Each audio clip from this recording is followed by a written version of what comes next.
I'm interested in Preem. Like, you create a magazine, a whole brand. So when did this shit start? I'm curious on that. PREME came from what you're doing, like realizing that, hey, you may have some type of following or whatever it is, but, for me, it was like, being a photographer is like, you out here trying to chase to be on these magazines, like, or even like, being Cole shot a whole fucking press for like photos you never see before. It was like, yo, we could take these photos and put them on magazines. But that transition, trying to get magazines to do it and him approve it, it's like, I don't fuck with it anymore. So it's like, I realized that, hey, you got to position yourself where, like, maybe the workers start coming to you, like have a reason for doing things. So PREME became a thing of like being somebody who was kind of pushed out, shoved out, like you're not accepted, to like, okay, let me create something based on we know all the creatives, like me and you both know shit ton of creatives. Like it's more about maybe a money thing or opportunity thing.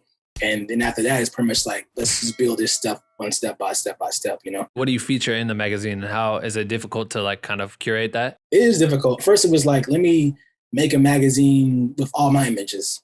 That's cool, but that has only such longevity. It seemed like it's harder, And I was like, well, let me just make a magazine because this is like not going anywhere. So it took me a process. Same thing as like directing and stuff I've been doing. Is like trying to figure it all out. It's like, it's not that complex, at some point. But as the content started getting to where we at now, it's like, trying to find a target for you. You have to find your target audience base. You got to find your target. Like it becomes business at some point, and also over the years, been like trying to figure out, are people really engaging? Where are people engaging content with and where they're not engaging with?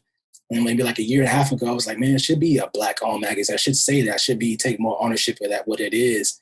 And then everything happened this year. It's like, okay, you should definitely keep it what it is. Yeah. Not from a money standpoint, just like that's, it separates from itself. And also it's like, my publicist was like, you should keep it like that's your target, and also keep developing that to be something more realistic. And now it's becoming, I guess as anything, you start finding your direction in what you're trying to do. If you're photographer or whatever it is, you don't know what the fuck you're doing when you pick up the camera, but by the time you're in that 6-7 years, you know what the fuck you're doing. You know how the business work, everything work. So it's kind of like that, how it is, I love that it's Black owned and it's youth owned. Like, what I mean? It's not some corporate, white driven, money hungry piece. Is it to shed light on artists and creators? Is the magazine pieces, is it like shit? Because I know you had the last covers are like Hit Boy was just on there, Murder Beats and shit. So in depth, does it go into different creatives, or is it targeting just like sharing these stories from these like well-known creatives? It is supposed to.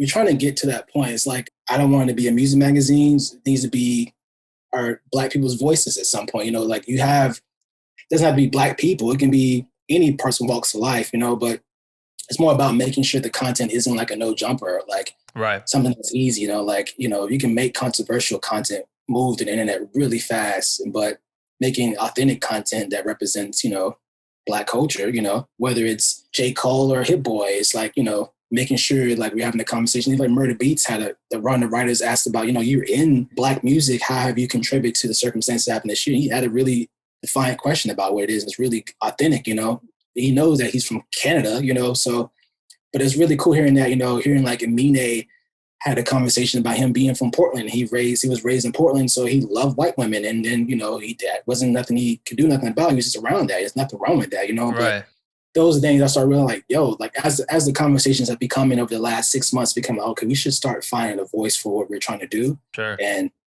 when people know what it is, you see it all the time. So it's more about maybe next year, like, focus more on the quality and focus more on, we're doing stuff with Nike, hopefully, where it's a collaboration where we can bring in more athletes and stuff like that. So it's like the things are happening. It just takes time, and you can't do everything at once. You got to kind of be patient with it because everything doesn't make money. So you got to like opportunity outweighs money sometimes with some people, and just take it step by step by step. Thanks for listening to this clip. Make sure to listen to the full interview, which is available on Apple Podcasts, Spotify, YouTube, and wherever else you listen to podcasts. Hit the subscribe button for more highlights and join our Black with No Cream private community for creators. Links in the description.